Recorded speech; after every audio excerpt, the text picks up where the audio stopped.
Hello everyone, कैसे हैं आप सब लोग। लास्ट सेशन में हम लोगों ने सेक्शन 7 के बारे में बात की थी और इसके साथ साथ हमने सेक्शन 8 को भी डिस्कस किया था। तो बेसिकली जो स्मॉल कॉजेस कोड है उनके बारे में हमने बात की थी और सेक्शन 8 में हमने small causes code presidency towns में हमने उनके बारे में बात की थी। और अब हम लोग डिस्कस करेंगे किसके बारे में, अब सेक्शन 6 के बारे में बात करेंगे। तो अब जो हमारा डिस्कशन होगा वो टोटली बेस्ड किसके ऊपर होगा, अब डिस्कशन होगा जुरिस्डिक्शन के ऊपर। और इसकी शुरुआत जो हम करेंगे वो किससे करेंगे, वो बेसिकली हम जो डिस्कशन करेंगे वो सेक्शन 6 से हमारा डिस्कशन जो है वो शुरू होने वाला है। तो मैं आपको ये बता देता हूं कि अब हम लोग बात करेंगे कौन कौन से सेक्शन के बारे में। तो हम लोग मेनली अब फोकस करेंगे सेक्शन 6 के ऊपर। इसके साथ साथ हम लोग बात करेंगे section 9 of the code of civil procedure, section 6, section 9। इसके साथ ही साथ हम बात करेंगे सेक्शन 15 से लेकर सेक्शन 20। राइट, तो एक बार मैं लिख दूं कौन कौन सेक्शंस हम लोग अब कवर करने वाले हैं, ये जरा देखिएगा। तो इन सेक्शंस में क्या रिलेशन है, इस रिलेशन को भी हम समझेंगे और इनको स्पेसिफिकली बाकी के सेक्शंस को मैं क्यों इसमें से लिस्ट में से बाहर कर रहा हूं ये भी आपको समझ में आएगा, that what is the reason कि हम यहाँ पे सेक्शन 9 देख रहे हैं। सेक्शन 9 मैंने आपको बताया, उसके साथ सेक्शन 6 देख रहे हैं। तो सेक्शन 6 हो गया, सेक्शन 9 को हम देखेंगे। इसके साथ में हम बात करेंगे सेक्शन 15 की, सेक्शन 15 को डिस्कस करेंगे। साथ ही साथ हम बात करेंगे सेक्शन नंबर 16 की, और सेक्शन 16 से लेकर सेक्शन नंबर 20 तक हम इन सेक्शंस को भी देखने। लेकिन इन सेक्शंस में स्पेसिफिकली जो 3 सेक्शन यहाँ पे बहुत इंपॉर्टेंट है, और जो दो सेक्शंस जिनका कॉम्बिनेशन बनेगा वो 2 सेक्शंस कौन से होंगे ये जरा देखो आप। अब आप इसको समझिए। तो सबसे पहले काम करता हूं, इन सेक्शंस को हम लोग क्या कर देंगे, इन सेक्शंस को एक ग्रुप में हम डिवाइड कर देंगे और ग्रुप में डिवाइड करके इनका जब सेपरेशन करेंगे तब ये सेक्शन हमें प्रॉपर्ली समझ में आ जाएंगे। ठीक है, तो ये देखिए, सबसे पहले हम यहाँ पे इन सेक्शंस को जरा एक साथ लेते हैं। कौन कौन से सेक्शन है, सबसे पहले सेक्शन 6 और सेक्शन 9 एंड सेक्शन 15 को साथ में ले। ठीक है, और सेक्शन 9 से पहले भी मैं ये चाहूंगा कि सेक्शन 9 को हम ना लें, सेक्शन 9 से पहले एक बार हम जरा सेक्शन 15 को साथ में ले लेते हैं। ऑल राइट, ये देखो, तो सेक्शन 6 के साथ एक बार सेक्शन 15 को ले लेते हैं और उसके बाद में यहां पे हम किसको ऐड कर देते हैं, यहां पे हम सेक्शन 9 को ऐड। सेक्शन 9 को स्पेसिफिकली अलग से क्यों ऐड किया, इसका रीजन मैं आपको बताऊंगा। ठीक है, क्योंकि यहां पे सेक्शन 6 एंड सेक्शन 15 में यहां पे हम लोग बात करेंगे किसके बारे में, यहां पे हम लोग पेक्यूनरी जुरिस्डिक्शन के बारे में बात करें। ठीक है, तो पेक्यूनरी जुरिस्डिक्शन का जो पूरा कॉन्सेप्ट है एक सेक्शन 6 में कवर हो रहा है और सेक्शन 15 भी उसी से रिलेटिंग कुछ कह रहा है। तो सेक्शन 15 कुछ ऐसा कह रहा है जिसके लिए हमें किसको देखना होता है, जिसके लिए हमें सेक्शन 6 को उसके साथ में देखना हो। जैसे कि मैं अगर अभी आपको दिखाऊं, तो if you look at this, section 6 क्या कह रहा है, save in so far as it otherwise expressly provided, nothing herein contained shall operate to give any court jurisdiction over suits the amount or value of the subject matter of which exceeds the pecuniary limits if any of its ordinary jurisdiction. So it is talking about ordinary jurisdiction. इन सारे points के बारे में अभी मैं आपको समझाऊंगा, हमें सब कुछ समझ में आएगा। ये जुरिस्डिक्शन क्या होता है ये भी हम बात करेंगे, लेकिन एक बार अब सीधे आते हैं किसके ऊपर, ये देखो, लेट्स टॉक अबाउट, यहां पे एक बार फटाफट से हम किसको देखते हैं, सेक्शन नंबर 15 को देखते हैं। तो यहां पे अगर हम ओके सेक्शन 20 फटाफट से देखना, सेक्शन नंबर 15, और सेक्शन नंबर 15 से हमें प्रॉपर समझ में आ जाएगा। वैसे तो सेक्शन नंबर 15 को मैं आगे बताने वाला था, लेकिन मैं आपको अभी बता दूं ताकि आप इसको इस सेक्शन से रिलेट कर पाओ। Every suit shall be instituted in the court of the lowest grade competent to try it. तो वो जो लोवेस्ट ग्रेड होगा, जो कॉम्पिटेंट टू ट्राई इट होगा, उसमें क्या किया जाएगा, उस सूट को इंस्टीट्यूट किया जाएगा। ये किसमें लिखा हुआ है, ये सेक्शन 15 में लिखा हुआ है जो बात करता है प्लेस ऑफ फाइलिंग सूट के बारे में। ठीक है, ऑलराइट, तो सेक्शन, हाँ, ये आपको समझ में आ गया। अब सेक्शन 9 जो है वो किसके बारे में बात करता है, अगर अभी भी आपको इसमें कुछ कंफ्यूजन है तो वो कंफ्यूजन अभी आपका 5 मिनट में क्लियर हो जाएगा। जब हम पूरा सेक्शन 9 के बारे में डिस्कशन करेंगे तब आपको समझ में आएगा कि सेक्शन 15 हमने साथ में क्यों रखा, क्योंकि सेक्शन 15 भी ये कहता है कि आप lowest grade of competent court में उस सूट को फाइल कीजिए, ये सेक्शन 15 कहता है। तो इसलिए सेक्शन 15 को सेक्शन 6 के साथ में रखकर देखना होगा, तो वो हमें बड़ी हेल्प करेगा। और सेक्शन 9 कहता है कि सूट्स क्या होने चाहिए, suits of a civil nature. वो जब सिविल नेचर के होंगे तभी वो इन कोर्ट्स में फाइल किए जा सकेंगे। ये बात किसने कही है? ये सेक्शन 9 ने कही। तो सेक्शन 9 इन सारे सेक्शंस को ओवरऑल क्या करेगा? ओवरऑल हेल्प करेगा। कौन सा सेक्शन? सेक्शन 9। अब मुझे आपको ये बताने में कोई प्रॉब्लम नहीं होगी। अब आपको समझ में भी आएगा इजीली कि हम इन सेक्शंस को साथ में रख के क्यों पढ़ रहे हैं, सो दैट हम इन सेक्शंस को आपस में रिलेट कर सके। जब हम इन सेक्शंस को साथ में रिलेट करेंगे तब हमें प्रॉपर, देखो यहां पे लिखा हुआ है courts to try all civil suits unless barred. लेकिन कोर्ट ट्राई तब करेगा जब वो मैटर क्या होना चाहिए? सिविल नेचर का होना चाहिए। देखो, अगर कोई मैटर सिविल नेचर का नहीं होता ना, तो उस मैटर के ऊपर क्या नहीं आता? जुरिसडिक्शन नहीं आता सिविल कोर्ट। अगर वो क्रिमिनल नेचर का मैटर है या मान लो वो रेवेन्यू का मैटर है तो रेवेन्यू कोर्ट में जाएगा, राइट। अगर वो रिट का मैटर है तो आपको पता है कि रिट के मैटर के में ओरिजिनल जुरिसडिक्शन की हम बात करते हैं तो हाई कोर्ट के पास में होता है, सुप्रीम कोर्ट के पास में होता है। Article 226, article 32 of the Indian constitution. तो वहां पे रिट का मैटर है, फिर मैंने आपको बताया ना क्रिमिनल मैटर है, रेवेन्यू का मैटर है। अगर उसके लिए कोई स्पेशल कोर्ट बना रखी है, मान लो सेबी का मैटर है, फेमा का मैटर है, मनी लॉन्ड्रिंग का मैटर है, तो उसको एक सिविल कोर्ट जो है ऐसे मैटर्स को ट्राई नहीं कर सकता। ये मैंने आपको बता दिया। तो यहां पे सेक्शन 9 जो है ये इस बात को भी इंश्योर करता है। तो सेक्शन 9 हमें यह बताता है कि जरा सब्जेक्ट मैटर के भी जुरिसडिक्शन को देख लो, क्योंकि सिविल कोर्ट के पास उस सब्जेक्ट मैटर को ट्राई करने का जुरिसडिक्शन है या नहीं है। और तो सेक्शन 9 हमें बता रहा है, सेक्शन 6 जहां पे ये बोल रहा है कि पेक्यूनरी जुरिसडिक्शन को देखो, वहीं सेक्शन 15 कहता है कि देखो लोवेस्ट ग्रेड ऑफ कोर्ट देखना, लोवेस्ट ग्रेड ऑफ कोर्ट देखना जिसके पास में जुरिसडिक्शन हो, lowest grade of jurisdiction.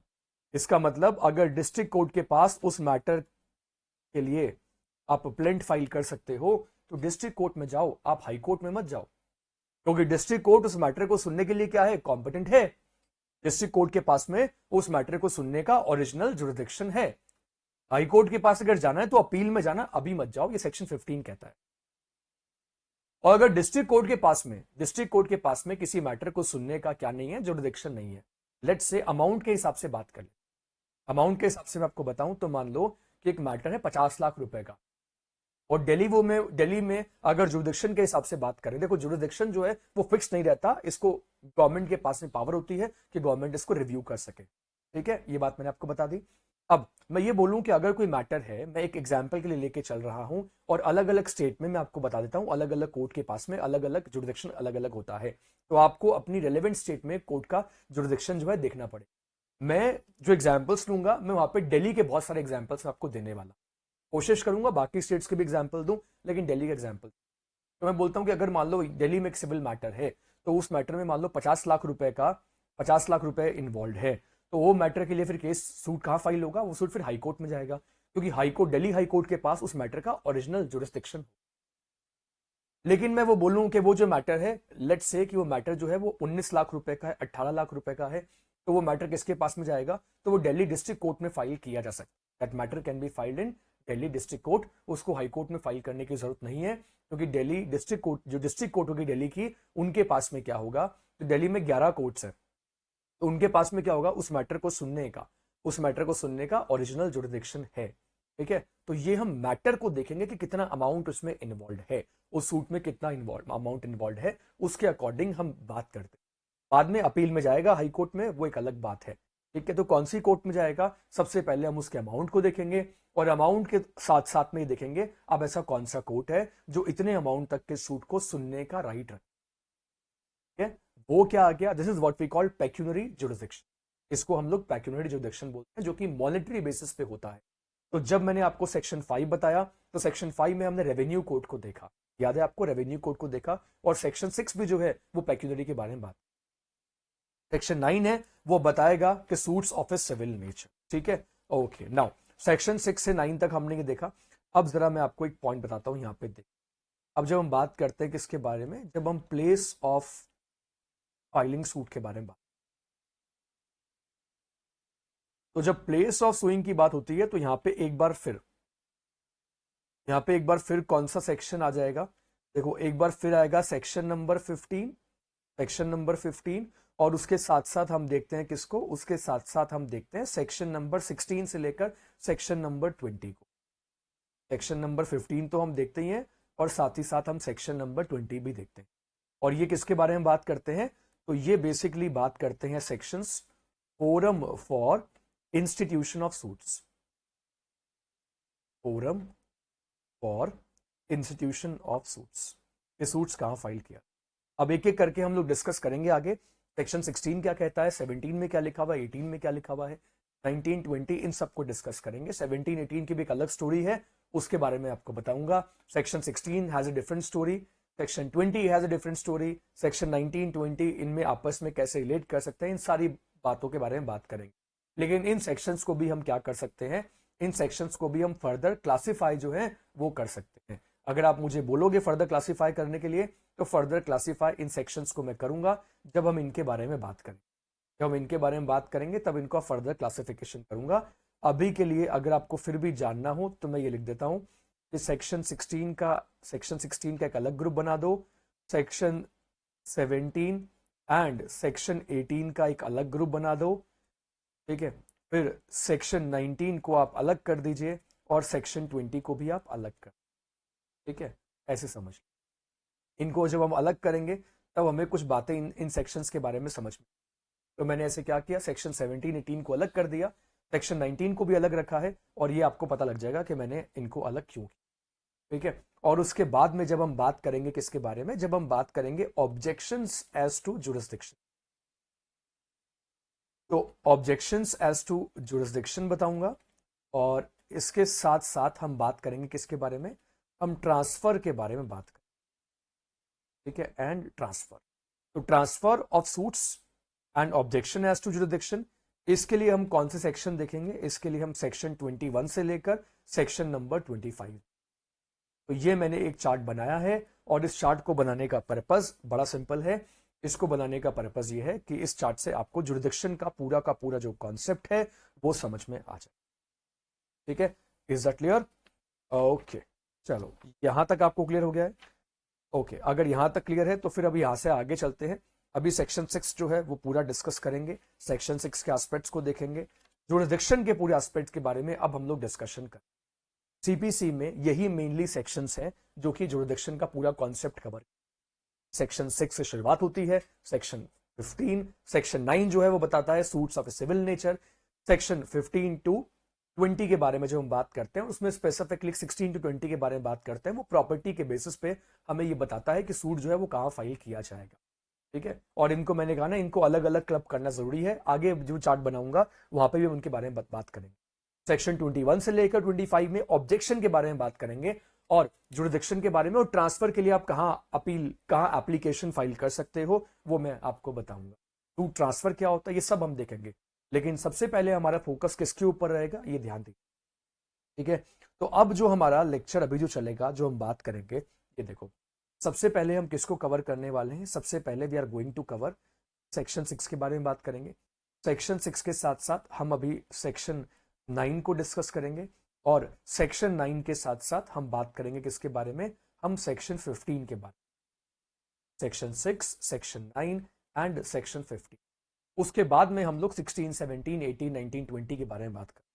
Now you must be thinking कि सर सेक्शन 10 के बारे में बात नहीं करी, रेस जुडिकेटा के बारे में, रेस सब जुडिस के बारे में, section 10, section 11, res sub judice, res judicata, section 10, section 11, फिर बार टू फर्दर सूट जो कि सेक्शन 12 बात करता है, फॉरेन जजमेंट के बारे में, प्रिजम्पशन के बारे में, जो इसके बारे में सेक्शन 13 में, सेक्शन 14 में लिखा हुआ है, उन सेक्शन के बारे में एक सेपरेट वीडियो में एक सेपरेट डिस्कशन होगा, क्योंकि सेक्शंस को जब क्लब करके पढ़ते हैं तब सेक्शन को रियल सेंस में हम समझ पाते। तो दैट इज द रीजन कि मैंने ऐसा नहीं किया, ठीक है। वो अलग से हम लोग अलग टॉपिक डिस्कस करेंगे, वहां पे हम उनके बारे में प्रॉपर डिस्कशन, फॉरेन, ठीक है, फॉरेन जजमेंट का एक प्रॉपर अलग सेशन होगा, race sub judice, res judicata का अलग सेशन, पार्ट 2 फर्दर सूट को उसके साथ में डिस्कस। चलो ओके, नाउ सबसे पहले देखो, अब यहां पे एक वर्ड देखना, अब यहां पे एक वर्ड देखना, and this word is called, okay, this is quite simple, this is quite, word कौन सा है, तो the word is called juris plus dicto. Word क्या है, देखो, juris plus dicto. What does this mean? This means I speak by the law, I speak. और jurisdicto का मतलब क्या होता है? जुरिसडिक्टो का मतलब ये एक तरीके से लैटिन टर्म है, दिस इज लैटिन टर्म, ठीक है। अब जुरिसडिक्शन जो वर्ड है इसका मतलब होता है पावर टू एंटरटेन। जुरिसडिक्शन का मतलब होता है क्या?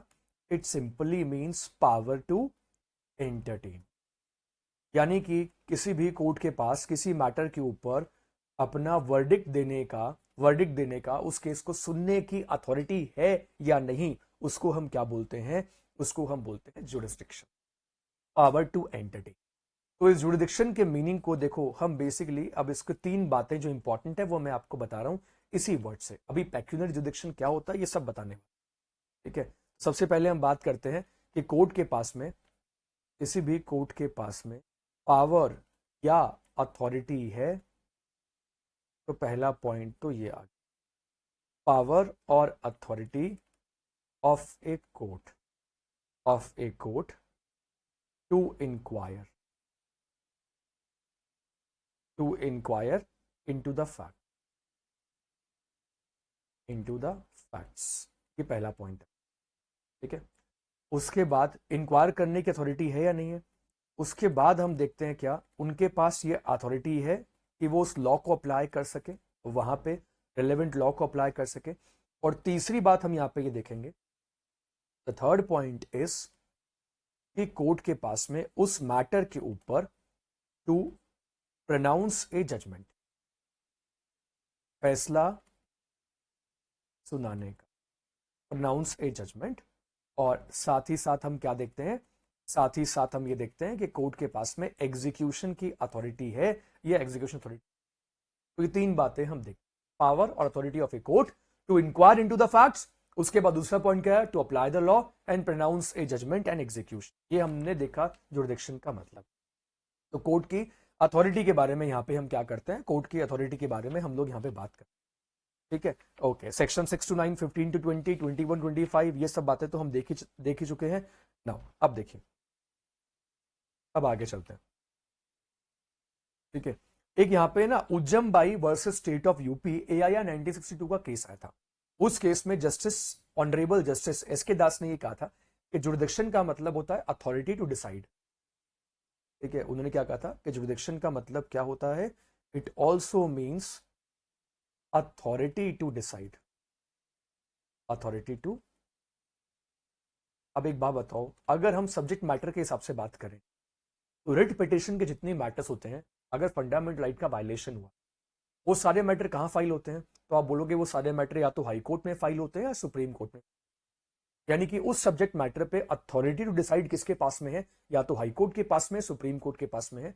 तो उनके पास उन मैटर्स के ऊपर क्या है? उनके पास उन मैटर्स के ऊपर ओरिजिनल जुरिसडिक्शन है एक तरीके से, ठीक है, राइट। अब यहां पे मैं आपको कुछ और एग्जांपल देकर जुरिसडिक्शन के बारे में कुछ और चीजें यहां पे बताऊंगा। उसके बाद हम लोग पेक्यूनरी जुरिसडिक्शन के बारे में जो प्रॉपर जो है वो डिस्कशन करेंगे, प्रॉपर डिस्कशन करेंगे, अभी चिंता, ठीक है। नाउ चलो ये देखो, अब मैं आपको, क्योंकि अभी टर्म जो है वो जुरिसडिक्शन ही चलेगा, पेक्यूनरी तो बाद में बताऊंगा, लेकिन पहले हम जुरिसडिक्शन के टाइप्स को डिस्कस करेंगे, उसके बाद पेक्यूनरी के ऊपर आएंगे, ताकि फिर आपको कोई कंफ्यूजन, कोई डाउट इस टॉपिक के ऊपर ना रहे, एकदम परफेक्शन आ जाए, इसलिए जरूरी है। ये देखो, तो पहला आया कि कोर्ट को जुरिसडिक्शन जो है वो कौन ग्रांट करता है? Who grants jurisdiction? So who grants jurisdiction to a court? अरे बड़ा सिंपल सा, कि कोर्ट को जुरिसडिक्शन ग्रांट करने की पावर जो है वो किसके पास में है? तो हम सिंपली क्या बोलते हैं? तो हम सिंपली बोलते हैं कि ये जुरिसडिक्शन जो है ये लेजिस्लेचर से मिलता है, लेजिस्लेचर। मैं आपको एक कमर्शियल कोर्ट एक्ट का एग्जांपल देके बताऊं। अगर आपने कमर्शियल कोर्ट एक्ट 2015 पढ़ा होगा, तो कमर्शियल कोर्ट एक्ट में क्या होता है? उसमें बेसिकली डिस्ट्रिक्ट लेवल पे एक कमर्शियल कोर्ट बनती है और हाई कोर्ट लेवल पे भी क्या बनती है? कमर्शियल कोर्ट बनती है। अब हाई कोर्ट लेवल वाली कमर्शियल कोर्ट में जो मैटर जाएगा, ये कैसे डिसाइड करेगी? ये गवर्नमेंट जो है वो कमर्शियल कोर्ट एक्ट में जुरिसडिक्शन जो है डिसाइड कर देती है कि अमाउंट कितना, जितना अमाउंट इन्वॉल्व होगा जितना अमाउंट इन्वॉल्व होगा उसके अकॉर्डिंग वो मैटर कहा जाएगा, या तो जाएगा डिस्ट्रिक्ट की कमर्शियल कोर्ट डिवीजन में या जाएगा हाई कोर्ट की कमर्शियल कोर्ट डिवीजन में। It totally depends on the amount. ये किसके ऊपर डिपेंड करता है? ये अमाउंट के ऊपर डिपेंड करता है। ठीक है, तो लेजिस्लेचर जो है वो क्या करता है, मैं आपको यही बता रहा हूं कि लेजिस्लेचर लॉ जब बनाता है तो ग्रांट करता है किसको? कोर्ट। ठीक है, जैसे कि अगर आप मुझसे पूछोगे कि एग्जाम्पल मैं आपको बताता हूं, ये देखो, अगर मैं सिंपली आपको ये बोलूं, दो लॉ यहां पे मैं आपको बता देता हूं लेजिस्लेचर की, क्योंकि हम बात कर रहे हैं। तो अगर आपने कंज्यूमर प्रोटेक्शन एक्ट देखा हो तो कंज्यूमर प्रोटेक्शन एक्ट दो आ चुके हैं, एक 1986 में आया था और एक 2019 में। तो कंज्यूमर प्रोटेक्शन एक्ट में हम ये देखते हैं कि वो अमाउंट जो है, डिस्प्यूट जो है, वो डिस्प्यूट कितने अमाउंट का है, तो उसके अकॉर्डिंग जुरिस्डिक्शन जो है वो किसको मिलता है? उसके अकॉर्डिंग जुरिस्डिक्शन जो है वो मिलता है डिस्ट्रिक्ट फोरम को, वो मिलता है डिस्ट्रिक्ट फोरम को, वो मिलता है किसको? स्टेट कमीशन को, और साथ ही साथ किसको मिलता है? वो जुरिस्डिक्शन दिया जाता है नेशनल कमीशन। ये आपको पता ही होगा कितना अमाउंट उस केस में इन्वॉल्व, कितना अमाउंट उस केस में इन्वॉल्व है उसके अकॉर्डिंग। तो ये जुरिस्डिक्शन जो है यहाँ पे डिस्ट्रिक्ट फोरम को, स्टेट कमीशन को या नेशनल कमीशन को, ये किसने दिया है? ये बेसिकली लेजिस्लेचर ने दे दिया। अब ठीक है, तो इसी तरीके से अगर मैं बात करूं, ठीक है, अगर हम बात करें कि there was a act called administrative tribunals act 1985, तो अगर हम एडमिनिस्ट्रेटिव ट्रिब्यूनल 1985 की बात करें तो इस एक्ट में अब क्या दे दिया गया है? बिल्कुल इस एक्ट से स्टैब्लिश किया गया है किसको? एडमिनिस्ट्रेटिव ट्रिब्यूनल्स को बनाया गया है। तो एडमिनिस्ट्रेटिव ट्रिब्यूनल के बारे में कौन से मैटर एडमिनिस्ट्रेटिव ट्रिब्यूनल सुनेगी, इसके लिए इसमें लिखा हुआ है एडमिनिस्ट्रेटिव ट्रिब्यूनल एक्ट में इसके बारे में। कंज्यूमर प्रोटेक्शन एक्ट में जो जुरिडिक्शन जो डिसाइड किया गया है वो पेक्यूनरी लिमिट्स के बेसिस पर डिसाइड किया गया है, मॉनेटरी जो वैल्यू है उसके according decide. Administrative tribunals act 1985 में डिसाइड किया गया है किसके बेसिस पे? तो एडमिनिस्ट्रेटिव ट्रिब्यूनल एक्ट में डिसाइड किया गया है बेसिकली नेचर ऑफ मैटर के ऊपर इसको डिसाइड किया। ये बात आपको समझ में आ गई? अभी सेक्शन 6 के ऊपर बात करेंगे। ठीक है, अभी सेक्शन 6 की बात करेंगे। अभी पेक्यूनियर जुरिडिक्शन के कुछ एक प्रैक्टिकल एग्जांपल भी मैं आपको देने वाला हूं, और ये मैं डेली के बेसिस पे आपको एग्जांपल देके बता दूंगा। राइट, एग्जाम में आपसे ये नहीं पूछेगा कि इस कोर्ट की मॉनेटरी लिमिट बताओ, कितने रुपए तक का मैटर डिटेन कर सकता है, लेकिन अभी जो मैं आपको बताऊंगा उसके बारे में अभी आप अच्छे से देख लो। ठीक है, नाउ ऑलराइट, तो चलो अभी हम आगे चलते हैं। और ये देखो,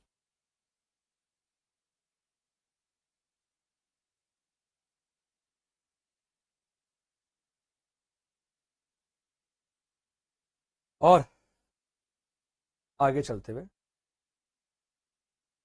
सबसे पहले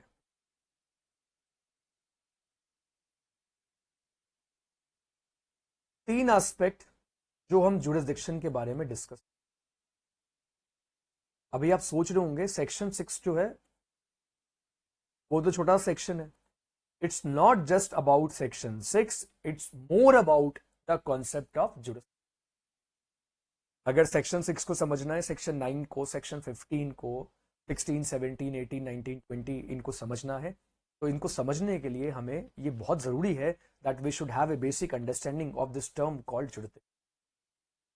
और इस लेक्चर में इतना डिटेल में हम लोग बात करेंगे, इतना डिटेल में बात करेंगे जुरिस्डिक्शन के बारे में कि आप बोलोगे कि सर बस अब तो मेरे को जुरिस्डिक्शन के एकदम हम चैंपियन बन गए। ठीक है, yes, I will make sure that you become champion of this, and I will make sure that you become champion of this subject called Code of Civil Procedure. ठीक है, now तो देखो, अब जुरिस्डिक्शन के बारे में तीन एस्पेक्ट्स में आप, ठीक है, मेरी शिद्दत में, मेरे पैशन में कोई कमी नहीं होनी चाहिए, मेरे पढ़ाने में, मेरे बताने में, चाहे मुझे कुछ टाइम आपको एक्स्ट्रा क्यों ना देना पड़े, but I want to make sure कि एक एक एमसीक्यू जो आप अटेम्प्ट करो, एक एक एमसीक्यू जो आप अटेम्प्ट करो, एक एक मेंस में एक एक क्वेश्चन जो आए, वो हर क्वेश्चन का जवाब आपके पास में हो। Right, and my every lecture should play a significant part in your success. Right, okay, चलो तो हम बात करते हैं कंसेंट ऑफ पार्टीज के बारे में। तो मैं कंसेंट ऑफ पार्टी से ये बता रहा हूं कि मान लो किसी कोर्ट को जुरिस्डिक्शन है ही नहीं, if the court has no jurisdiction. आप बोलोगे सर ये कैसे पॉसिबल है, मैं आपको बताता हूं। Let's take an example, let's take an example, यहां सब्जेक्ट मैटर के बेसिस पे, पेक्यूनरी बेसिस पे हम लोग एग्जांपल ले सकते हैं। अगर मैं ये बोल रहा हूं कि मान लो दिल्ली की डिस्ट्रिक्ट कोर्ट जो है, दिल्ली के डिस्ट्रिक्ट कोर्ट के पास में जुरिडिक्शन नहीं है कि 20 लाख से ऊपर के मैटर को सुन सके। उस सूट में कितना अमाउंट इन्वॉल्व है? 20 लाख से ज्यादा का अमाउंट।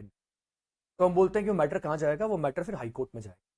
लेकिन पार्टीज बोलते हैं कि हम हाई कोर्ट में नहीं जाएंगे, एक काम करते हैं, हम ये डिस्ट्रिक्ट कोर्ट में मैटर फाइल कर देते। Is it possible? The answer is, अगर कोर्ट के पास में जुरिडिक्शन है ही नहीं तो उस सिचुएशन में आप क्या नहीं कर सकते? ये देखो, आप कोई वेवर और एस्टोपल क्रिएट नहीं कर सकते। नाइदर वेवर और estoppel can, is it clear? ना तो वेवर क्रिएट होगा ना ही एस्टोपल क्रिएट। ठीक है, नाउ कोई भी वेवर या एस्टोपल इसमें क्रिएट नहीं कर सकते। और दूसरी बात कि यहां पे जो डिक्री पास की है ना, वो जो डिक्री होगी, सच डिक्री जिस कोर्ट के पास जुरिडिक्शन है ही नहीं, decree has no value, no value, और I could say that is not valid. वो डिक्री क्या नहीं होगी? That is not valid. वो बेसिकली नल एंड वॉइड होगी। ये बात आपको समझ में आ गई? A decree passed by a court without jurisdiction is coram non judis. उसको हम बोलते हैं, यहां पे लिख दूं मैं, उसको हम बेसिकली कोरम नॉन जुडिस बोलते हैं। देखो, कोई वैल्यू नहीं है उसकी, इट हैज नो वैल्यू। ये बात आपको समझ में आ गई? अगर कोर्ट के पास में क्या नहीं है? कोर्ट के पास में जुरिडिक्शन। अरे अगर फैमिली डिवोर्स का मैटर है तो फैमिली कोर्ट में जाएगा ना, स्पेसिफिकली फैमिली कोर्ट में जाएगा। रेवेन्यू का मैटर रेवेन्यू कोर्ट में जाएगा, क्रिमिनल मैटर है क्रिमिनल कोर्ट में जाएगा, सिविल मैटर है सिविल कोर्ट में जाएगा। अगर किसी स्पेशल एक्ट में कवर होता तो सिविल कोर्ट में नहीं जाएगा। अब फेमा में मान लो एडजुडिकेटिंग अथॉरिटी बना रखी है, फॉरेन एक्सचेंज मैनेजमेंट एक्ट में, सेबी एक्ट में बना रखी है एडजुडिकेटिंग अथॉरिटी, स्पेशल कोर्ट्स बना रखे हैं अलग अलग लॉज में, कंपनीज एक्ट में स्पेशल कोर्ट बना रखा है, तो मैटर कहां जाएंगे? उन्हीं की कोर्ट में जाएंगे, वो सिविल कोर्ट में नहीं जाएंगे। म्युनिसिपैलिटी मैटर्स के लिए अलग से कोई कोर्ट बना रखी है तो वो वहां पे जाएगा। वो किस में नहीं जाएगा? वो पार्टीज के पास में अथॉरिटी नहीं है कि हम दोनों की कंसेंट है, तो इसको हम बोलते हैं बेसिकली फोरम शॉपिंग। तो parties are not allowed to do this. वो फोरम शॉपिंग जो है वो नहीं कर सकती, वो सिलेक्शन नहीं कर सकती कि एक काम करते हैं, इसके पास में कंसेंट, इनके पास में क्या नहीं है? जुरिडिक्शन नहीं है, इनको जुरिडिक्शन हम दे देते हैं, because jurisdiction is decided by the legislature. I मेरी बात समझ में? ठीक है, ओके। नाउ अब मैंने कहा ना कंसेंट ऑफ पार्टीज है। अब दूसरा पॉइंट देखो, दूसरा पॉइंट यहां पे बोलता है कि court has jurisdiction to decide, court has jurisdiction to decide. पहले वाले पॉइंट में क्या था?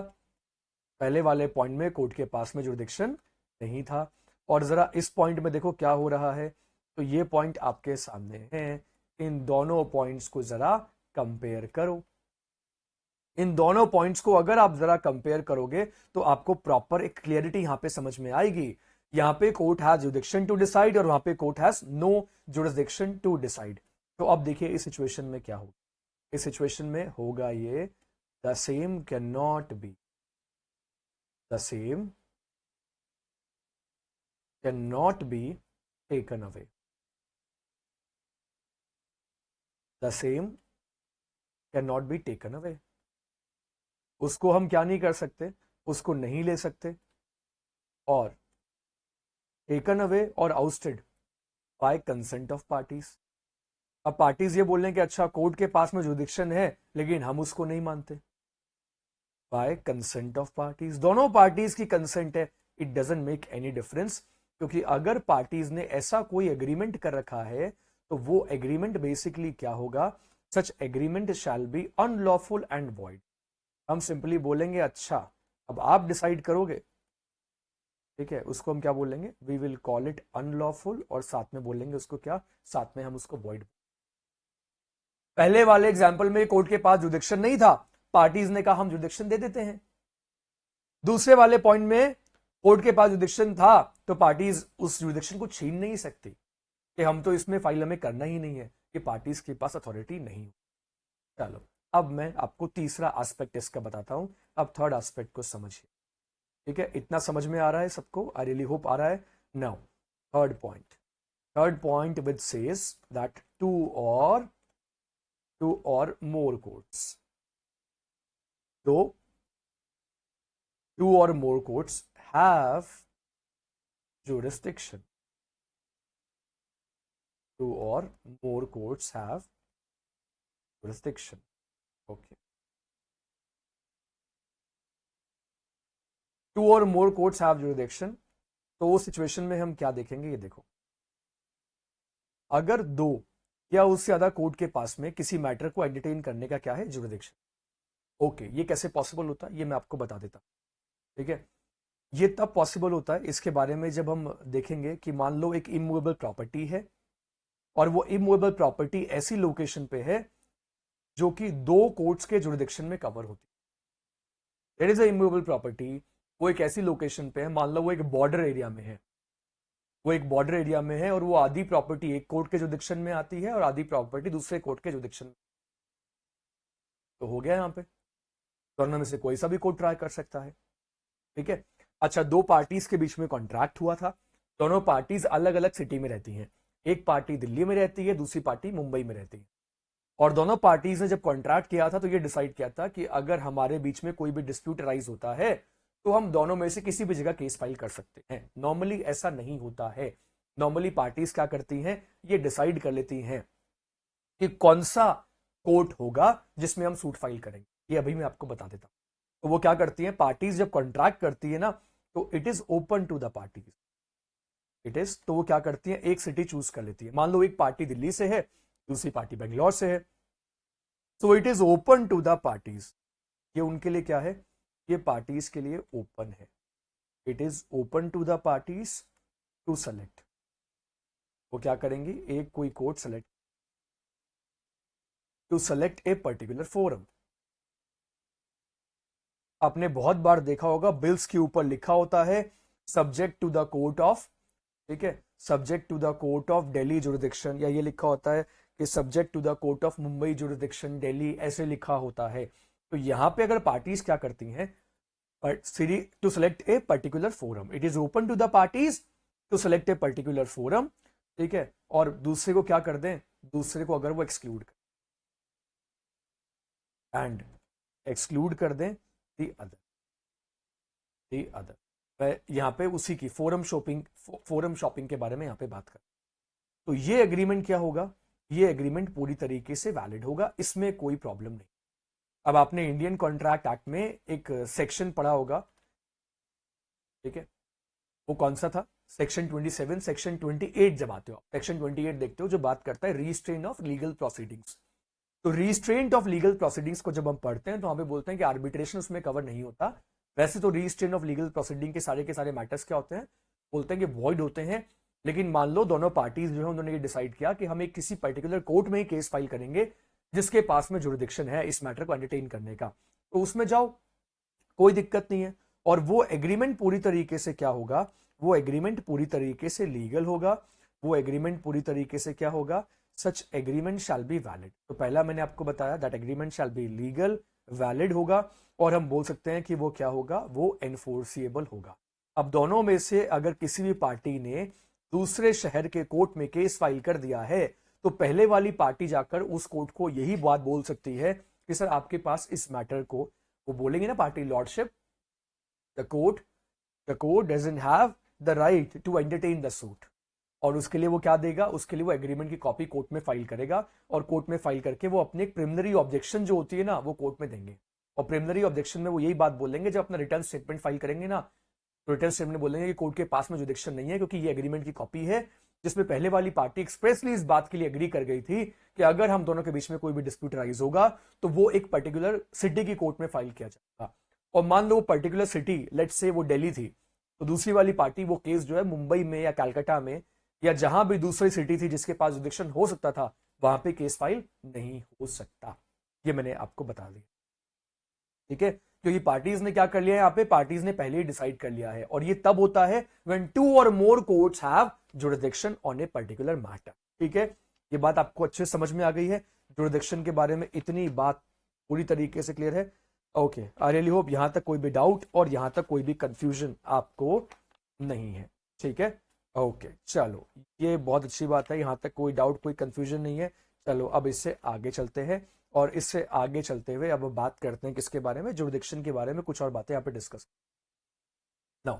अब जुरिडिक्शन को क्या करते हैं हम लोग? अलग अलग कैटेगरी में डिवाइड करते हैं। जैसे कि हम बोलते हैं पेक्यूनरी जुरिडिक्शन, हम बात करते हैं ओरिजिनल एंड अपीलेट जुरिडिक्शन के बारे में बात करते हैं। इसके साथ साथ में हम सब्जेक्ट मैटर के जुरिडिक्शन के बारे में भी बात करते हैं। तो अभी इस सारे एस्पेक्ट के बारे में हम लोग क्या करेंगे? इस सारे एस्पेक्ट्स के बारे में डिस्कशन जो है वो अभी करेंगे। चलो तो अब शुरू करते हैं किसके बारे में? ठीक है, ओके नाउ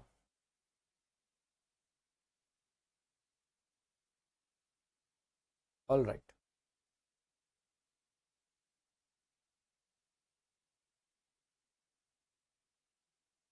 ओके, ये देखिए,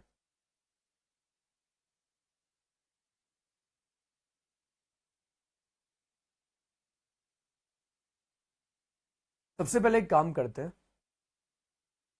सबसे पहले यहाँ पे हम कोट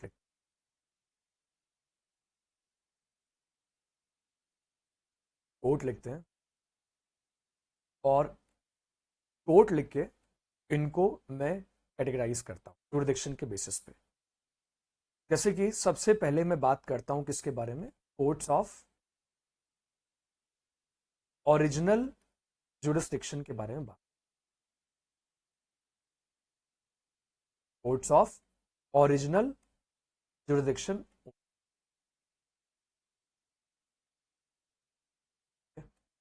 ऑलराइट।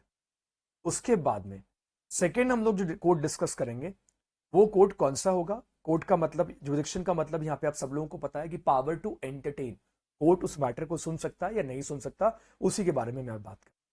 ठीक है, उसके बाद में बताया गया है courts only of appellate.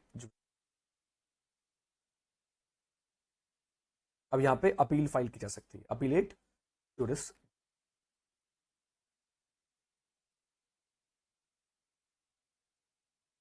Appellate jurisdiction है कोर्ट के पास में, लेकिन कोर्ट के पास में क्या नहीं है? Not of original jurisdiction, original jurisdiction. Okay, now तो जिस कोर्ट के पास में अपीलेट जुरिडिक्शन होगा वो कोर्ट बेसिकली क्या नहीं सुन पाएगा? ओरिजिनल जुरिडिक्शन नहीं होगा, लेकिन सबऑर्डिनेट कोर्ट से अपील जो है उसकी सुनवाई हो सकती है। तो एक पर्टिकुलर बुक में एक हाई कोर्ट का नाम दे रखा था, लेकिन ना तो मैं उस हाई कोर्ट के बारे में बात करूंगा अभी, और ना ही मैं आपको उस पर्टिकुलर कोर्ट के बारे में बताऊंगा, क्योंकि मैं उस से पूरी तरीके से इत्तेफाक नहीं रखता। सो आई थॉट कि this should be given in multiple books. अगर एक ही पर्टिकुलर बुक में से दिया हुआ है तो जरूरी नहीं है कि वो सही हो, वो सही हो सकता है कि वो चेंज हो चुका हो। ठीक है, राइट। तो मैंने बेसिकली, राइट, क्योंकि एक होता है हाई कोर्ट के पास में ओरिजिनल जुरिडिक्शन होता है कौन से मैटर्स के ऊपर? कौन से मैटर्स के ऊपर होता है? जैसे कि मैंने आपको बताया कि कॉन्स्टिट्यूशन के फंडामेंटल राइट रिलेटिंग मैटर्स हैं। तो जब हम फंडामेंटल राइट्स के रिलेटिंग मैटर्स के बारे में बात करते हैं, आर्टिकल 226 की बात करते हैं, तो वो बेसिकली हाई कोर्ट का ओरिजिनल जुरिडिक्शन है, वो अपीलेट जुरिडिक्शन नहीं है। ठीक है, वो अपीलेट जुरिडिक्शन नहीं। तो यहाँ पे एक बार ये मैंने एक बुक में देखा था, एंड मैं यहाँ पे सिर्फ जो बुक में लिखा हुआ था मैं आपको बता रहा हूँ। This is not my personal opinion, यहाँ पे मैं कुछ ज्यादा कमेंट नहीं करूंगा। तो लेकिन मैं भी थोड़ा सा सुन के उसको सरप्राइज हो गया था कि उन्होंने एक हाई कोर्ट के बारे में बता रखा था कि ये एक इंडिया में पर्टिकुलर हाई कोर्ट है, and this high court doesn't have original jurisdiction, लेकिन ये हाई कोर्ट के पास में क्या है? सिर्फ अपीलेट जुरिडिक्शन, ऐसा लिखा हुआ था। एनीवेज, तो अभी देखो, अब मैं आपको सिर्फ बात कर रहा हूं किसके बारे में? ये देखो, जो हमने सेक्शन 7 में पढ़ा था, किसको? सेक्शन 7 में किसको पढ़ा? प्रोविंशियल स्मॉल कॉजेस कोर्ट को। प्रोविंशियल स्मॉल कॉजेस कोर्ट्स को हमने पढ़ा। इनके पास में क्या होता है? इनके पास सिर्फ और सिर्फ ओरिजिनल जुरिस्डिक्शन होता है। और ठीक है, फिर courts only of appellate jurisdiction and not of original jurisdiction. इनके पास में क्या होगा? अपीलेट जुरिडिक्शन होगा, लेकिन इसके पास में क्या नहीं होगा? इसके पास में अपीलेट जुरिडिक्शन तो होगा, लेकिन ओरिजिनल जुरिडिक्शन नहीं होगा। ठीक है, ओके। अब ये वाला जो कोर्ट होता है जिसके पास में ओरिजिनल जुरिडिक्शन होता है, तो इसमें क्या होता है ये देखो, इसमें कोर्ट ट्राइज ओरिजिनल सूट, मतलब पहली बार जो सूट है वो इन्हीं के पास में आता है। अरे डिस्ट्रिक्ट कोर्ट्स का एग्जांपल ले लो, courts tries original suits instituted in that court, instituted in that court. तो ओरिजिनली केस जो है वो इन कोर्ट्स में क्या होता है, फाइल होता है। उसके बाद में अगर हम बात करते हैं अपीलेट जुरिडिक्शन के बारे में, तो वहां पे क्या होता है देखो, वहां पे वो कोर्ट जो होता है वो बेसिकली किसको सुनता है, वो खाली अपील को सुनता है। It hears appeal, appeals from orders, from orders and decrees, and decrees passed by subordinate courts, passed by subordinate courts। ठीक है, दिस इज योर असाइनमेंट, ये आपका असाइनमेंट है, इसके बारे में आर&डी कर लेना। एक ऐसे कौन से कोर्ट है जिनके पास में ओरिजिनल जुरिडिक्शन नहीं है but they have appellate jurisdiction, appeal सुन सकते हैं। हाँ, अब मैंने आपको बताया अगर बोथ जुरिडिक्शन के बारे में यहाँ पे हम बात करें, देखो कौन कौन से केसेस आ गए। देखो मैं आपको अगर मैं हाई कोर्ट्स बताऊं, मैं आपको अब हाई कोर्ट बता रहा हूं। मैंने बोला देखो दिल्ली हाई कोर्ट ले लो, ठीक है, दिल्ली हाई कोर्ट ले लो, आप बॉम्बे हाई कोर्ट ले लो, दिल्ली हाई कोर्ट ले लो, आप बॉम्बे हाई कोर्ट ले लो, आप मद्रास हाई कोर्ट ले लो, दिल्ली बॉम्बे मद्रास, इनमें से आप कोई भी हाई कोर्ट यहाँ पे कंसीडर, कि जितने भी हाई कोर्ट हैं इनके पास में क्या है, इनके पास दोनों तरीके के जुरिडिक्शन, शॉर्ट फॉर्म में यहां पे लिख रहा हूं, they have original jurisdiction plus they have appellate jurisdiction. यानी कि डिस्ट्रिक्ट कोर्ट का कोई जजमेंट आया है तो जो सबऑर्डिनेट कोर्ट्स हैं उनके एग्रीड पार्टी अगर अपील करेगी तो अपील यहां पे कहां कर सकती है, ये मैंने आपको बता दिया। That the party can file an appeal, कहां अपील फाइल करेगी ये आपके सामने है, द पार्टी जो है वो यहाँ पे अपील फाइल कर सकती है। ठीक है, अब जब हम बात करते हैं ना पैक्यूनरी जुरिडिक्शन की, तो पैक्यूनरी जुरिडिक्शन से हम सिंपली क्या डिसाइड करते हैं, पैक्यूनरी जुरिडिक्शन एक तरीके से कोर्ट का ओरिजिनल जुरिडिक्शन जो है ना वही डिसाइड करता है। क्या डिसाइड करता है, ओरिजिनल जुरिडिक्शन। ठीक है, तो यहां पे ओरिजिनल जुरिडिक्शन जो है वो इतना इंपॉर्टेंट रोल जो है वो प्ले करता है। जैसे कि मैंने आपको प्रेसिडेंसी स्मॉल कॉजेस कोर्ट के बारे में मैंने आपको बताया, या फिर मैं आपको स्मॉल कॉजेस कोर्ट के बारे में बता रहा था, तो मैंने आपको स्मॉल कॉजेस कोर्ट अगर दिल्ली के बारे में बताऊं तो वहां पे वैल्यूएशन कितना होता है, सिर्फ 5,000 रुपए होता है। वहां पे वैल्यूएशन कितना है, 5,000 दिल्ली में। तो दिल्ली में अगर मैं आपको स्मॉल कॉजेस कोर्ट बताऊंगा तो बता रहा है कि जुरिडिक्शन की अगर हम बात करें तो यहां पे सिंपली बहुत सिंपल है, पैक्यूनरी जुरिडिक्शन कितना है, तो मैंने आपको बता दिया कि 5,000 रुपए तक का है। वैसे ही अगर मैं दिल्ली में आपके बाकी कोर्ट्स के बारे में बात करूं तो मैंने आपको ये बताया कि अगर 20 लाख से ज्यादा है तो हाई कोर्ट में जाओ। दिल्ली में अगर 20 लाख, अच्छा ये लिमिट जो है ये चेंज होती रहती है, गवर्नमेंट के पास से पावर है, गवर्नमेंट इसे कभी बदल सकती है। एग्जाम में आपसे ये नहीं पूछने वाला, प्री में भी ये क्वेश्चन नहीं आएगा, लेकिन आपको पता होना चाहिए कि अमाउंट के बेसिस पे डिसाइड कर रहे हैं। तो ऐसे ही आपने बोल दिया कि 20 लाख का अमाउंट मान लो दिल्ली में, मैं आपको बता रहा हूं, फिर मैं आपको ये बोलूं कि अगर 3 लाख रुपए से वो एक्सीड नहीं करती, 3 लाख रुपए से एक्सीड नहीं करता, तो एडिशनल डिस्ट्रिक्ट जज की कोर्ट में, या डिस्ट्रिक्ट जज इज एम्पावर्ड उस मैटर को लेकर। ठीक है, तो ये हमने बात कर ली। तो जैसे कि मैं बात करूं कि अगर दिल्ली में सबऑर्डिनेट जज है, सॉरी सबऑर्डिनेट जज है या सबऑर्डिनेट कोर्ट है, तो उनके पास में 3 लाख रुपए तक की जुरिडिक्शन है। फिर मैं बोलूं कि अगर वो 3 लाख से एक्सीड कर रहा है, लेकिन वो कितना आ रहा है, वो 3 लाख से एक्सीड करके अगर 20 लाख आ रहा है, तो उसको एडिशनल डिस्ट्रिक्ट जज या डिस्ट्रिक्ट जज उसको एंटरटेन कर सकते हैं। फिर मैं बोलूं कि अगर वो 20 लाख से एक्सीड कर रहा है तो उसको कौन एंटरटेन कर सकता है, उसको फिर हाई कोर्ट एंटरटेन कर सकता है। मैं स्मॉल कॉजेस कोर्ट की बात करूं तो यहां पे क्या आ गया, यहां पे 5,000 रुपए आ गया। ठीक है, अब जैसे कि मैं अगर यहाँ पे पंजाब की बात करूं, अगर मैं इसको कंपेयर करूं पंजाब से, तो पंजाब में क्या है, सिविल जज जो है ना उनके पास अनलिमिटेड पैक्यूनरी जुरिडिक्शन होता है। मॉनेटरी बेसिस पे दे हैव अनलिमिटेड पैक्यूनरी जुरिडिक्शन। लेकिन अगर मैं दिल्ली की बात करूं तो दिल्ली में ऐसे लिमिट्स लगा रखी है। अच्छा एक बात यहां पे याद रखना कि ये जो लिमिट मैं आपको बता रहा हूं ये कमर्शियल कोर्ट एक्ट में लिमिट अलग होती है। ये मैं आपको एक सिविल केस के बारे में बता, अगर वो कमर्शियल कोर्ट में फॉल, अगर वो मैटर जो है वो कमर्शियल नेचर का है और वो कमर्शियल कोर्ट में फॉल करता है, तो वो फिर कहां जाएगा, वो फिर हाई कोर्ट की कमर्शियल कोर्ट डिवीजन में जाएगा या फिर डिस्ट्रिक्ट लेवल पे जो कमर्शियल कोर्ट का डिवीजन है वो वहां पे जाएगा। इसके बेसिस पे जो सूट का प्लेंटिफ ने जो वैल्यूएशन किया है, ये वैल्यूएशन कौन करेगा, सूट का वैल्यूएशन प्लेंटिफ करता है, लेकिन कोर्ट का जुरिसडिक्शन जो है वो लेजिस्लेचर डिसाइड करता है। ये बात आपको समझ में आई? सूट का वैल्यूएशन प्लेंटिफ करता है, लेकिन कोर्ट का जुरिसडिक्शन जो है वो कौन डिसाइड करता है, वो कोर्ट डिसाइड करता है। ठीक है, ओके, इतनी बात आपको समझ में आ गई है। तो ये सेक्शन 6 के इंपॉर्टेंट कॉन्सेप्ट्स है जिनके बारे में हम यहां पे बात करें। ठीक है, ओके। नाउ अमाउंट देखेंगे तो 3 रूल बेसिकली हमें, अच्छा पेक्यूनरी लिमिट्स जो होती है ना कोर्ट्स की, वो किस में लिखी हुई है, वो सिविल कोर्ट एक्ट में लिखी हुई। तो उसके लिए कौन सा एक्ट देखते हैं, उसके लिए एक्ट आपके सामने है, उसके लिए एक्ट है सिविल कोर्ट एक्ट। तो सिविल कोर्ट एक्ट के अकॉर्डिंग हम यहाँ पे उसको डिसाइड करें। ठीक है, और भी लॉज हैं, civil court act is not the only law, ये मैं आपको क्लियर कर दूं। पेक्यूनरी लिमिट्स के लिए हम लोग नॉर्मली सिविल कोर्ट्स के लिए हम किसको देखते हैं, सिविल कोर्ट एक्ट को यहाँ पे हम लोग देखते हैं।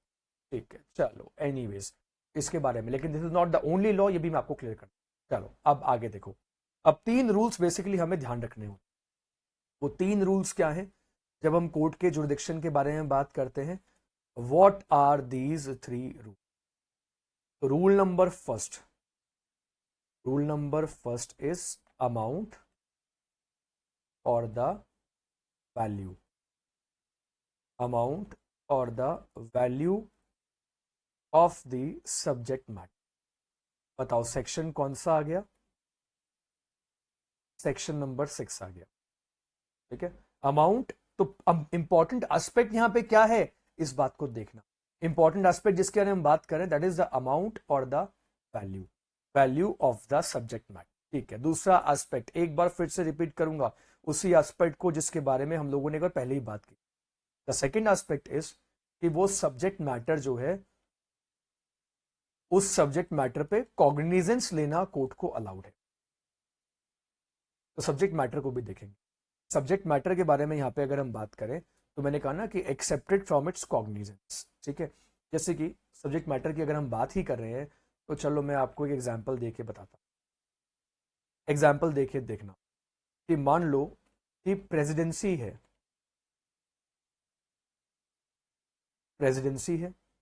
या फिर क्या है, प्रोविंशियल है। प्रेसिडेंसी है या प्रोविजनल, कौन से कोर्ट, स्मॉल कॉजेस कोर्ट, और यहां पे भी प्रोविंशियल स्मॉल कॉजेस कोर्ट। तो इनके पास में उस सब्जेक्ट मैटर को सुनने का जुरिसडिक्शन है कि नहीं। ठीक है, तो हम बोलते हैं इनके पास में they don't have no right, इनके पास में राइट नहीं है, no right to entertain, no right to entertain suit for the recovery of immovable property, suit for the recovery of immovable property। is that clear? ये बात आपको समझ में आ गई? they don't have any right accepted from its cognizance, presidency और मैं उधर provincial small causes court can entertain a suit for the recovery of immovable property। कोई सब्जेक्ट मैटर के ऊपर इनके पास में क्या नहीं है, जुरिसडिक्शन नहीं है। अब एक बात बताओ, कोई सिविल कोर्ट जो है वो फैमिली मैटर के ऊपर सुनवाई कर सकता है, वो सिर्फ फैमिली कोर्ट सुन सकता है। तो वो राइट किसके पास में है, सिर्फ फैमिली कोर्ट के पास में है। एडमिनिस्ट्रेटिव ट्रिब्यूनल के पास में जो मैटर सुनने का राइट है, वो मैटर सुनने का राइट किसके पास में नहीं होता, एक सिविल कोर्ट के पास में नहीं होता। तो ये आ गया सब्जेक्ट मैटर के बारे में। तो एक्सेप्टेड फ्रॉम इट्स कॉग्निजेंस, तो यहाँ पे सेक्शन आ गया कौन सा, यहाँ पे सेक्शन 6 आ गया, और यहाँ पे अगेन कौन सा 11 सेक्शन देख लेंगे, सेक्शन 9 देख लेंगे। अच्छा, ये जो स्मॉल कॉजेस कोर्ट होते हैं, फिर इनको एग्जीक्यूशन के लिए किसके पास, एग्जीक्यूशन करवाने की पावर इनके पास में नहीं है, तो इनको फिर देना पड़ता है किसको, जो सिविल कोर्ट होंगे, डिस्ट्रिक्ट कोर्ट जो होंगे उनके पास फॉरवर्ड करेंगे, उनके पास एग्जीक्यूशन की पावर है। तब एग्जीक्यूशन की पावर तो एक अलग है, उसके बारे में बात नहीं करेंगे अभी, लेकिन मैं आपको ये बता रहा हूं कि रिकवरी ऑफ इमूवेबल प्रॉपर्टी का सूट जो इनमें फाइल नहीं कर सकते। और उसके बाद में हम क्या देखेंगे, उसके बाद में ये देखेंगे कि lowest grade competent to try it, lowest grade competent to try. अच्छा चलो एग्जाम्पल देख के बताता हूं। कि मैटर की वैल्यू जो है, मैंने आपको बताया कि मान लो वो 18 लाख रुपीज है, तो 18 लाख रुपीज की वैल्यू है, तो उसको ट्राई कौन कर सकता है? मैंने आपको बताया उसको ट्राई करने का राइट किसके पास में? डिस्ट्रिक्ट कोर्ट के पास में है। लेकिन आप हाई कोर्ट में पहुंच गए, तो हाई कोर्ट में जा सकते हैं ना। हाई कोर्ट सिंपली क्या बोलेगा? हाई कोर्ट उसको एक्सेप्ट नहीं करेगा। हाई कोर्ट उसको बोलेगा कि ये तो आप पहले कहां फाइल करो, ये तो आप डिस्ट्रिक्ट जज की कोर्ट में जाओ। अगर आप दिल्ली में डिस्ट्रिक्ट जज की कोर्ट में जाकर इसको फाइल करोगे तो उनके पास में 20 लाख रुपए तक का क्या है? जुरिडिक्शन है। अच्छा देखो, पता है ऐसा क्यों किया गया है? इसका लॉजिक मैं आपको बताता हूं। इसका लॉजिक बेसिकली ये है ताकि हाईकोर्ट का बर्डन जो है ना वो कम हो। Lowest grade competent to try it लिखने का लॉजिक यही है कि हाईकोर्ट के ऊपर केसेस का, अननेसेसरी केसेस का बर्डन ना आए। हाईकोर्ट के पास में मैटर तभी जाए, हाईकोर्ट के पास में मैटर कब जाए? तो हाईकोर्ट के पास मैटर जो है वो सिर्फ अपील वाली स्टेज में जाए, या फिर हाईकोर्ट के पास में तब जाए जब वो हाईकोर्ट के ओरिजिनल जुरिसडिक्शन में आ रहा हो। अगर वो मैटर हाईकोर्ट के ओरिजिनल जुरिसडिक्शन में आ ही नहीं रहा, if that matter is not covered under the original jurisdiction of the high court, तो हाई कोर्ट बोलेगा हम उसका डिटेन नहीं करेंगे, तो आप डिस्ट्रिक्ट कोर्ट में जाओ और डिस्ट्रिक्ट कोर्ट में जाकर आप यहाँ पे ओरिजिनल जुरिसडिक्शन के पास में है उसमें फाइल करो। चलो मैं आपको एग्जांपल बताता हूँ। सेक्शन 15 मैंने यहाँ पे लिखा, मैं बोलता हूँ कि now let's say there is a case of अब 500 की रिकवरी का सूट है, 500 की रिकवरी मांगते हैं, ठीक है। तो अब इसको कहाँ फाइल करेंगे? अब बोलोगे सर आप 500 रुपए का एग्जाम्पल क्यों दे रहे हो? चलो, मैंने आपको 5,000 रुपए तक का जुरिडिक्शन बताया था, याद होगा आपको, स्मॉल कॉजेस, ठीक है ना, स्मॉल कॉजेस कोर्ट का 5,000 रुपए तक का जुरिडिक्शन मैंने, ठीक है। तो चलो लेट मी मेक इट 5,000, मैं इसको 5,000 बताता हूँ। तो ये कहाँ फाइल करोगे? तो सर इसको फाइल कर दो प्रेसिडेंसी स्मॉल कॉजेस कोर्ट, ठीक है। इसको आप स्मॉल कॉज कोर्ट में फाइल करो। इसको आप कहां फाइल मत करो? इसको सिविल कोर्ट में और द हाई कोर्ट में केस फाइल को मत करो। क्यों नहीं करेंगे? क्योंकि सिंपली यहां पे क्या कहा गया है, क्योंकि आपको लोवेस्ट ग्रेड का कोर्ट जो है, जो कॉम्पिटेंट है इसको ट्राई करने का, वहीं आपको इस सूट को फाइल करना, ठीक है। Is that clear? ये बात आपको समझ में आ गई? ठीक है, आई रियली होप यहां तक प्रॉपर्ली समझ में आ गया, यहां तक कोई डाउट, कोई कंफ्यूजन नहीं है। ठीक है, अब आप बोल रहे होंगे कि हाँ सर बिल्कुल नहीं है। एक बार अच्छे से पढ़ लो, समझ लो। अगर समझ में ना आए तो मैं तो हमेशा हूँ ही आपके लिए, आपको समझाने के लिए। I am always available. तो ये यहाँ पे मैं पॉइंट आपको बता रहा हूँ, ये मैं बेसिकली अलग अलग अमाउंट्स के एग्जाम्पल जो है ये जानबूझ के ले रहा हूँ। ये जो अमाउंट है ये अलग अलग स्टेट में अलग अलग होगा, महाराष्ट्र में अलग होगा, गुजरात में अलग होगा, पंजाब में अलग होगा, ठीक है। तो जिस भी स्टेट में आप हैं वहां पे क्या होता है, वहां पे जुरिडिक्शन जो होता है वो कोर्ट्स का अलग अलग होता है। हम एडवोकेट्स क्या करते हैं, हर साल हम एक डायरी लेते हैं, एक डायरी परचेज करते हैं, वो कोर्ट में मिलती है, और उस डायरी के ऊपर हम लोग बेसिकली हम ये लिखते हैं, डेट्स के बारे में लिखते हैं, जिसको बेसिकली हम कोर्ट डायरी कहते हैं कि ये जो केस है ये बेसिकली इसकी डेट क्या है, तो उसकी हम पूरी डेट्स जो है मेंटेन करते हैं। तो वहां पे जब उसको ओपन करते हैं उस डायरी को, तो उसमें इनिशियली पहले स्टार्टिंग के पेजेस में जुरिडिक्शन लिखा होता है, जुरिडिक्शन लिखा होता है किस कोर्ट के पास में किस मैटर को एंटरटेन करने के लिए कितना जुरिडिक्शन। जैसे कि मैं महाराष्ट्र की बात करूं, गुजरात की बात करूं, तो वहां पे डिस्ट्रिक्ट लेवल पे ना सीनियर डिवीजन की कोर्ट्स होती हैं, और सीनियर डिवीजन और जूनियर डिवीजन कोर्ट्स होती हैं। वहां पे 5 लाख की लिमिट है कि अगर जूनियर डिवीजन में 5 लाख तक का मैटर जा सकता है, सीनियर डिवीजन में अगर मैटर जाएगा तो अगर वो 5 लाख से ऊपर तक का है तो सीनियर डिवीजन में। इस तरीके से अलग अलग शहरों में, दिल्ली में मैंने आपको ऐसे बता दिया अलग लिमिट है। दिल्ली में अगर कमर्शियल कोर्ट है तो वहां पे लिमिट अलग होगी, और अगर कमर्शियल नेचर का मैटर नहीं है तो लिमिट क्या होगी, अलग होगी। कमर्शियल नेचर के जो मैटर्स होते हैं वो सारे के सारे कमर्शियल कोर्ट्स में जाते हैं। अब आप मुझसे पूछोगे सर कमर्शियल नेचर के ऐसे कौन कौन से मैटर्स हैं जो कमर्शियल कोर्ट्स में जाते हैं? कमर्शियल कोर्ट एक्ट 2015, तो मैं आपको बताऊं कि जैसे कि trademark, IPR, intellectual property rights के जो मैटर्स होते हैं वो कमर्शियल कोर्ट, ठीक है। ओके नाउ, ठीक है, ये सारी बात हम लोगों ने डिस्कस कर ली है। अच्छा, अब मैंने आपको ये बता दिया है,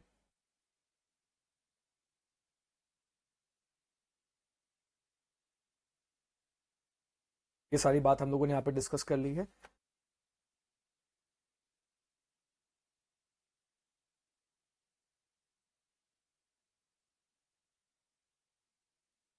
अब देखिएगा, अब जो पूरा का पूरा हमारा डिस्कशन जो चल रहा है, अब इसमें हम ये डिस्कस करेंगे कि जुरिसडिक्शन के ऊपर ऑब्जेक्शन जो है वो कौन कर सकता, who can raise objection.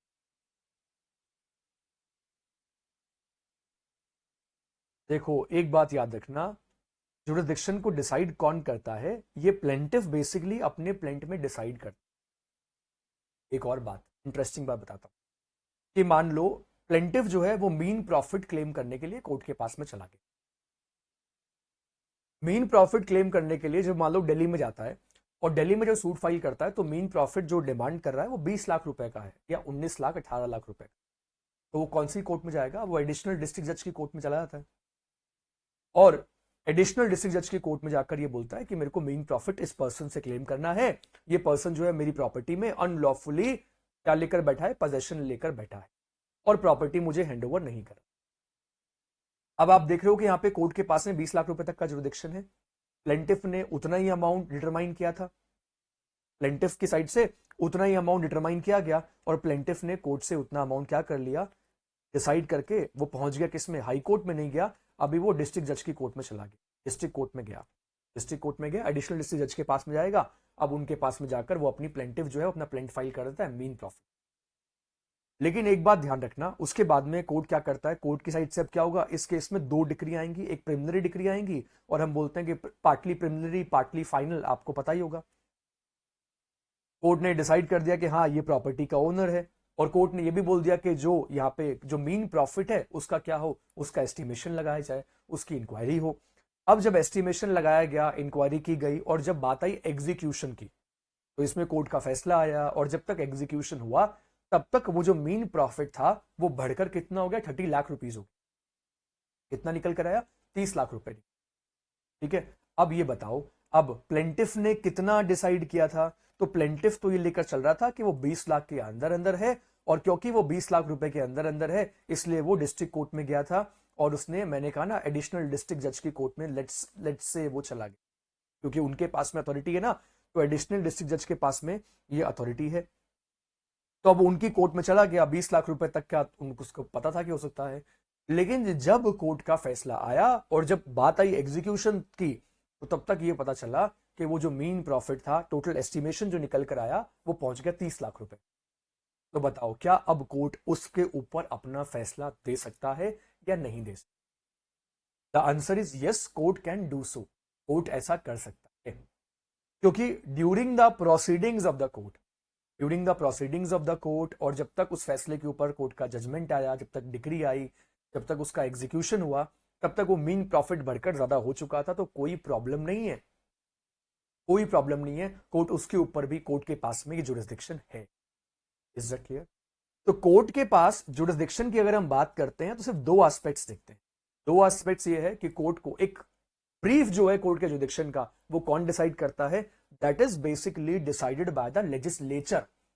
Legislature ने डिसाइड कर दिया, उसके बाद प्लेंटिफ जो है वो उस कोर्ट में क्या कर देंगे? प्लेंटिफ उस पर्टिकुलर कोर्ट में पहुंच, और बाद में अगर वो अमाउंट इंक्रीज हो जाए, वो अमाउंट बढ़ जाए तो उससे कोई फर्क नहीं पड़ता, उससे कोई फर्क नहीं। ये बात आपको समझ में आ गई?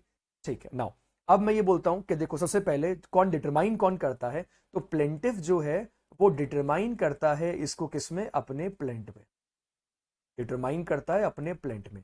वो प्लेंट में ये बात लिख कर देता है कि ऑनरेबल जो कोर्ट है उसको इस मैटर के पे क्या है? उसको इस मैटर पे जुरिसडिक्शन है। लेकिन एक बार प्लेंटिफ ने क्या कर दिया? एक बार प्लेंटिफ ने अपना प्लेंट जो है वो अगर फाइल कर दिया और कोर्ट ने उसको एक्सेप्ट कर लिया तो उसके बाद में वो क्या नहीं कर सकता? Can not do so. क्या नहीं कर सकता? कि बेसिकली वो अब इसके ऊपर ऑब्जेक्शन खुद रेज नहीं कर सकता, ऑब्जेक्शन रेज नहीं कर आफ्टर फाइलिंग ए सूट। पहले उसने डिसाइड किया कि एक्स कोर्ट के पास में इस मैटर को सुनने का क्या है? जुरिसडिक्शन है, सूट, और एट एनी सब्सिक्वेंट स्टेज, और एट एनी सब्सिक्वेंट स्टेज, किसी सब्सिक्वेंट स्टेज पे भी अब वो क्या नहीं कर सकता? सब्सिक्वेंट स्टेज पे भी उसका ऑब्जेक्शन। लेकिन ये बात याद रखना कि जुरिसडिक्शन के लिए कौन ऑब्जेक्शन कर सकता है? डिफेंडेंट जो है ना, ये अब चैलेंज कर सकता, ये कोर्ट में जाकर अपने रिटर्न स्टेटमेंट में जो इसके पास अर्लीस्ट अपॉर्चुनिटी होगी, ये अर्लीस्ट अपॉर्चुनिटी बोलेगा कि ऑनरेबल कोर्ट को इस मैटर की सुनवाई करने का, इस मैटर की हियरिंग का, इस मैटर की ट्रायल का कोर्ट के पास में जुरिसडिक्शन नहीं है। तो कोर्ट बोलेगा आप साबित करो, तो फिर यहाँ पे डिफेंडेंट क्या करेगा, रेलेवेंट एविडेंस जो है वो कोर्ट के सामने रखेगा, वो कोर्ट के सामने रखेगा और कोर्ट के सामने रखकर फिर वो ये बताएगा कि आपके कोर्ट के पास में क्या नहीं है, कोर्ट के पास में इस मैटर को सुनने का क्या नहीं है, जुरिडिक्शन नहीं है। तो अब इसके ऊपर फैसला कौन लेगा, इसके ऊपर अब जो फैसला है वो लेने का राइट किसके पास में होगा, ये मैंने आपको बता दिया, only the court of competent jurisdiction. जो कोर्ट जिनके पास में क्या है, जिनके पास में मैटर गया है, वो अब इस बात को डिसाइड कर। ठीक है, ऑल राइट, चलो इतनी बात समझ में आ गई आपको। ठीक है, तो अगर आपको यहां तक क्लियर है तो चलो यहां से हम आगे चलते हैं, यहां से हम आगे चलते हैं और जुरिडिक्शन के बारे में कुछ और इंपॉर्टेंट एस्पेक्ट्स के बारे में अभी हमें बात करनी है। लेकिन एक काम करते हैं हम लोग, यहां हम एक छोटा सा ब्रेक ले लेते हैं और ब्रेक के बाद हम लोग जुरिडिक्शन के बारे में कुछ और स्पेशली पेक्यूनरी जुरिडिक्शन के बारे में बात करते हुए सेक्शन 9 की तरफ बढ़ेंगे और उसको फिर हम लोग कवर। तो इस वीडियो में यहीं तक, आगे के वीडियो में इस टॉपिक को और डिटेल में। All right, thank you so much.